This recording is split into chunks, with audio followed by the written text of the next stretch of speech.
Hey Ruth, how's it going? I was wondering, are you free after next week's parents' evening? Oh, hey Deborah. I'm doing great, thanks. I might have an hour or so free. Why, what's this about? Well, you see, it's like this. Me, Sylvia, Gina, and all the other moms are going for dinner together. We were wondering if you wanted to come too. You only moved in around here recently, and I know how hard it can be to get used to a new town where you don't know anyone. We like to get to know you a bit more, so we thought it might be nice for you to get a chance to mingle with everyone. Don't you think that's a good idea?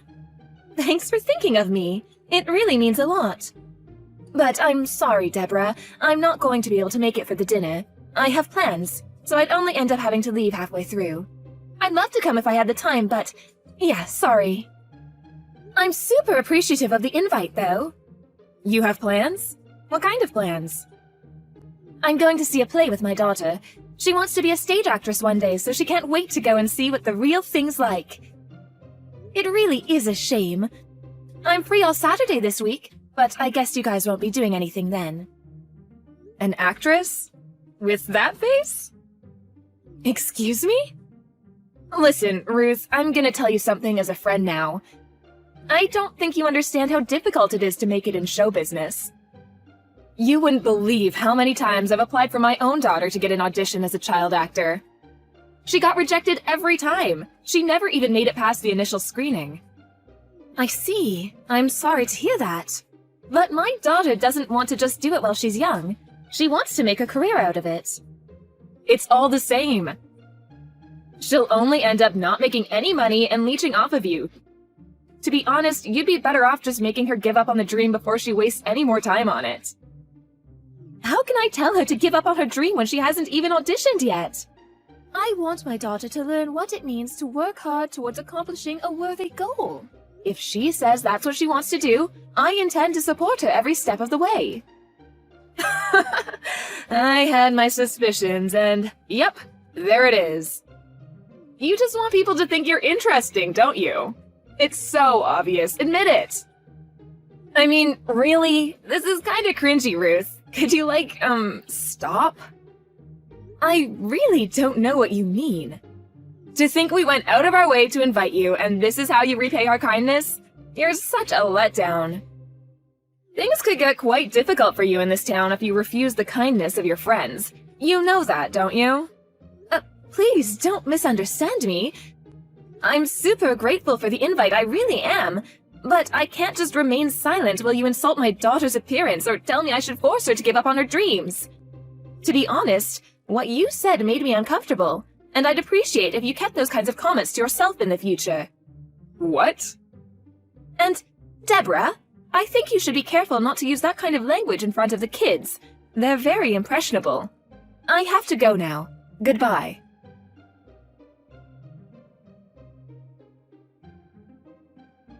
Deborah, are you there? I need to talk to you about my daughter. Why? What's up? Melissa just came home in tears. She was absolutely beside herself. She said she'd been told she wasn't allowed to play with Kelly anymore. Then she ran straight to her room, locked herself in, and has been up there crying her eyes out ever since. So what? What's any of this got to do with me? She said you grabbed her by the wrist and dragged her away from Kelly while the two of them were playing together. And told her she was never allowed to go near her ever again. What the hell is going on? You need to explain yourself right now. Oh, I do I? Fine, I will. There was a perfectly legitimate reason for me doing what I did. I think it was about, 3 days ago now? You and your daughter helped a homeless man in Rosewood Meadows Park, didn't you? I heard all about it. Sylvia told me. You know, Alice's mom? I'm pretty sure he wasn't homeless, but yes, we most certainly did help an old man. What does that have to do with anything? What does that have to do with anything? It has everything to do with everything. Do you have no self-awareness of how dangerous your behavior is? We were just walking along and my daughter suddenly shouted, "Mom, that old man just fell over."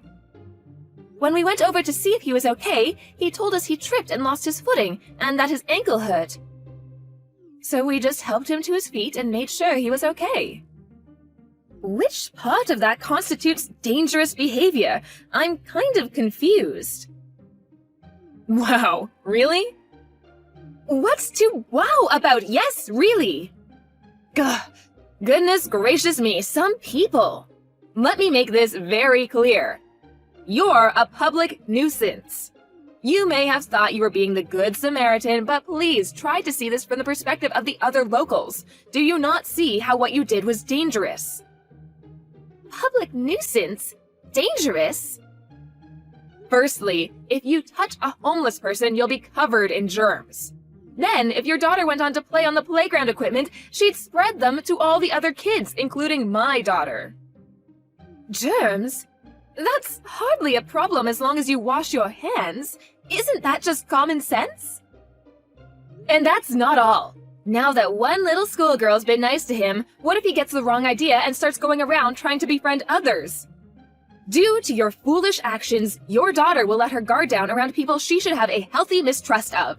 Not only that, but all of our children could be in danger now because of you. Who the hell knows what's going on in the mind of a stranger? You've opened Pandora's box. I make it very clear to my daughter that she isn't to speak to strangers or go with anyone who approaches her in public under any circumstances. She's fully aware of the dangers. I tell her so often, in fact, that she's probably tired of hearing it. Aren't you blowing this out of proportion just a tiny bit? All that's happened here is that she saw someone fall over, and after asking me, her mother, what we should do, we went over to help him together. What part of that is wrong? Which part is dangerous? There's healthy mistrust, and then there's downright paranoia. I will not teach my daughter to turn a blind eye when there's someone who needs a helping hand right before her eyes. Good grief, you really seem to have no awareness of your role as a mother. It's actually worrying. It's a mother's duty to teach her children the difference between right and wrong, what they should do and what they shouldn't. I'd hardly call wanting to help an old man on the floor and taking the necessary action to do so wrong. I was very moved by how my daughter acted that day. I was very proud of the way she reacted, and without me even having to prompt her at that. Tell me, how exactly does what you did benefit either of you? What is there to be gained from helping homeless people? Anything at all? I'm drawing blanks. We weren't thinking about what might be in it for us when we helped that old man. We just wanted to help him. Besides, I'm just repeating myself now, but he wasn't homeless. There's no sense in talking to you. You are beyond help. Oh, by the way, I reported you, your daughter, and that homeless man to the police. You did what? I told them there was a dangerous homeless man marauding around the neighborhood and a dangerous woman and her child helping him. I can't have my Kelly associating with people like you or your daughter. If they continue to be friends, she's sure to end up going off the rails. I just know it. They're forbidden from playing together from now on. Oh my God, please just wait. I will not wait. It's too late. Anyone in their right mind would do exactly as I have done. There's a dangerous family in the neighborhood, and we are all going to have to take action. But Melissa and Kelly get on so well. You know that, don't you? How could you do this to them? You're going to ruin their relationship if you go through with this. What if my Melissa starts believing she did something wrong and stops helping people because she's scared she'll lose her friends? Wow, is this really how you think? The way you view the world is actually disturbing. I can't believe you're trying to paint me as the villain in all this after what you did. I suggest you think very carefully before saying anything else, because you seem to be forgetting something here. My husband is the chairman of the local assembly. All it would take is one word from me and you would be finished in this town. Finished, I tell you. Oh, what's this? You ignore my messages the moment things start looking bad for you? Fine, I'm sorry. I was in the wrong, okay? Will you please just rethink separating Melissa and Kelly now? Don't say my daughter's name ever again. I'll think about it on one condition. You and your germ-ridden daughter have to go to the hospital and get sprayed down by men in hazmat suits first.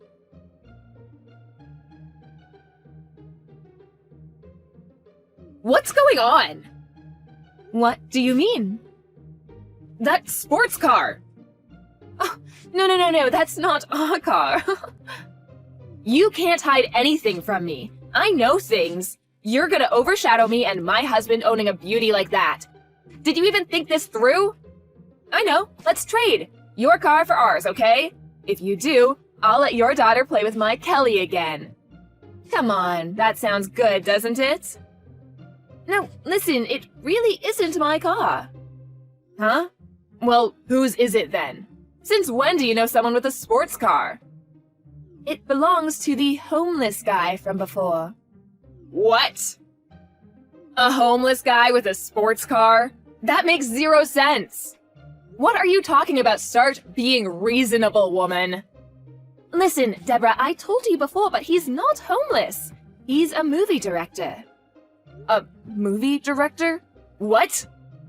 Apparently, our town was selected as a candidate for his next film, which is scheduled for release next year? Or it might have been the year after next. Anyway, the point is, that's why he was walking around our town. He wanted to get a feel for the place before making a decision. So that director is the old man me and Melissa helped. You know, the guy you and your friends treated like a homeless person and were very disrespectful towards. Wait, this can't be. What?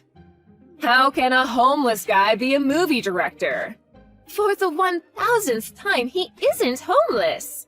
But that's what Sylvia said. She said he was a filthy hobo. He was wearing scruffy, worn-out clothes and had a big, dirty beard. She said he was the most obvious hobo she'd ever seen. I think what you mean is he may have looked slightly homeless, but I can assure you he isn't. Personal appearance is a matter of taste, and everyone is different. You should think twice before judging a book by its cover next time. Oh, there's someone besides the director here too.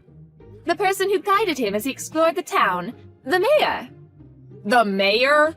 What? Why? After we sat the director down on a park bench after his fall, me and Melissa had some urgent business to attend to that we absolutely could not afford to miss. So we made our apologies and left immediately. A few minutes later, the mayor, who'd left his seat when he realized what had happened, ran over and explained the situation to us.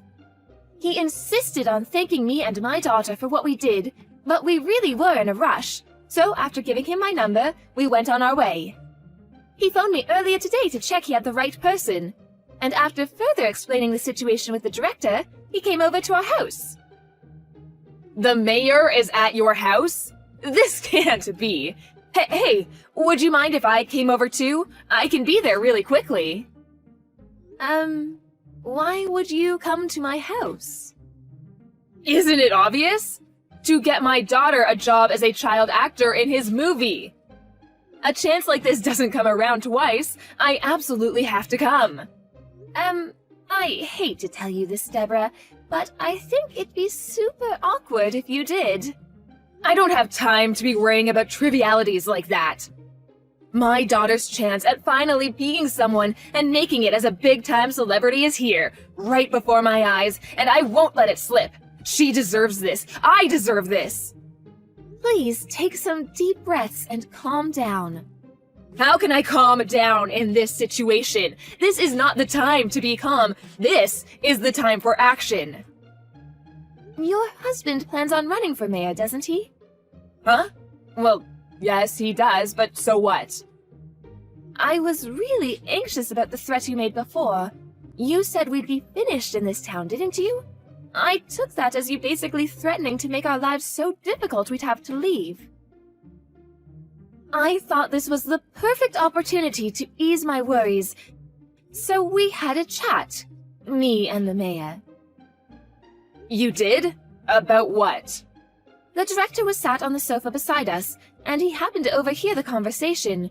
When he did, he angrily declared, "If this is a town where the husband of a person who do something like that is able to become mayor, I have no interest in making my movie here."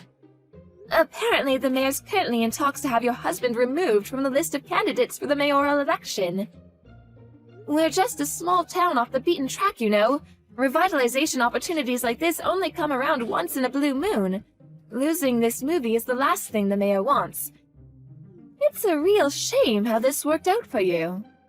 Are you lying? No, you can't do this. Undo it. Do you have any idea how hard my husband worked to become the mayor? It was his lifelong dream. I don't doubt it. I'm sure your husband did work very hard. But thanks to you, his own wife, his efforts were all for nothing. Thanks to you, he doesn't have a hope in hell's chance of becoming mayor anymore. How dare you! What have you done, you vicious, evil, poisonous woman?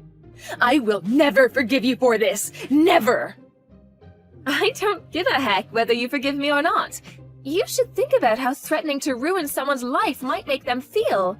Anyone would take measures to defend themselves after what you did. I do feel genuinely bad for your husband, but I still don't regret it. As for you, you deserve everything you get. Please, wait. Are they still at your house now? The mayor and the director? Can I come? Seriously? Why? Why could you possibly want to come here? To apologize, obviously. Besides, you could back me up. Just tell them it was a joke. A big, silly joke that got out of hand. You want me to help you? What are you laughing at? I'm terribly sorry, but I'd rather drink molten lava than help you. Me and Melissa still haven't forgotten what you said to us, and she's still hurt over you banning her from seeing your daughter. The thought of putting her through anything like that again makes me feel sick. I do not forgive you. I'm begging you, Ruth, let's work together as a team for old time's sake. If you help me out just this once, I'll make sure you get invites to all the mom meetings from now on. You can be one of the gang again. Old time's sake? I've known you for less than a month. As for your meetings, you can stick 'em. I have no interest in associating with any of you. You reap what you sow.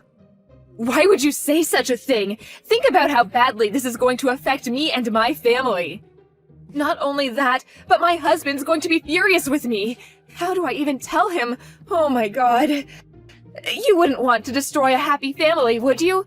Please, I'm begging you, help me. Just tell the mayor to rethink. Or better yet, tell the director to tell the mayor to rethink. I've told you countless times that I'm not helping you. Why? I'm begging you here. I'm desperate. Have you no heart?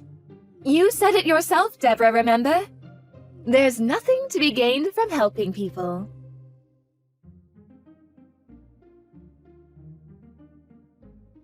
I blocked Deborah's number after she spam called me like a woman possessed. Me and my guests carried on making idle chit-chat for a while, but then, all of a sudden, the doorbell started ringing so fast I thought it was going to break, and with that, Deborah made her entrance. She introduced herself to the director and the mayor with a curtsy, probably attempting to display an air of refinement. But then, before she'd even stood up straight again, she started begging the director to award her daughter a child in his movie. I think my Kelly would be the perfect fit. Then, before the dumbstruck Hollywood veteran even had time to think, she started bragging to the mayor about what an upstanding guy her husband was. She went on and on, seemingly completely unaware of how awkward the atmosphere in the room had now become. Everybody, me included, was visibly disgusted at the behavior of our uninvited guest, who was still babbling on about her husband's great and numerous exploits. Then, much to my astonishment, the man himself, who'd been summoned by the mayor, showed up with a face redder than a tomato, probably due to a mixture of anger and embarrassment. He grabbed a hold of his wife's arm and immediately dragged her outside. According to what Kelly told Melissa at school a few days later, her dad yelled at her mom for the entire evening when they got home. And not only for dashing his hopes of ever becoming mayor, he was just as furious at how she'd banned their daughter from seeing her best friend. Kelly said that while it was a little scary at the time, she ultimately found seeing her mom getting a dressing down for her awful behavior very satisfying. She also told Melissa her mom had been banned from coming near me, and sure enough, she would always disappear immediately, looking extremely uncomfortable whenever she saw me. I have nothing to do with any of them anymore, so this is just hearsay on my part. But word is that Deborah even stopped trying to boss the other moms in her group around. As for the director's movie, our town was chosen as the setting. I don't know whether it was because he knew it was my daughter's dream to become an actress, but she was given a small role as an extra in the movie, and I've got to tell you, she was absolutely over the moon. Don't ask me why, but I was given a role as well. The fine details haven't been decided yet, but I have nothing but gratitude towards the director for giving my daughter the chance she's always dreamed of.